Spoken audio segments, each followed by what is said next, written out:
হ্যাঁ বাবা, আমার কিছু টাকা লাগবে। কত টাকা? 50,000। কি? কদিন আগে তো 20,000 টাকা নিলি, আবার অত টাকা কি হবে? দেখেন স্যার, মনে হয় এই লোকটা ওদের গ্যাংয়ের লিডার। আগে একে অ্যারেস্ট করতে যান। যে কোনো একজনকে ধরতে পারলে হয়ে যাবে। এখন চলো, আমি তোমার বাড়িতে যাব। বাড়িটা তো বেশ সুন্দর বানিয়েছো। এই মোটামুটি। ঘরে এসে বসেন স্যার।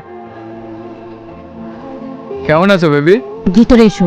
আমি জানতাম তুমি আসবা, যেটা আনতে বলেছিলাম সেটা এনেছো? হ্যাঁ।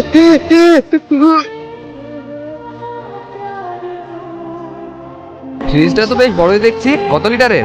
300 স্যার। ভিতরটা কেমন দেখি? অত ভালো না স্যার, মোটামুটি। সেটা আমি দেখলে বুঝতে পারবো। সরো। কি? তোমরা ওই জানোয়ারটাকে হাতে পেয়েছো?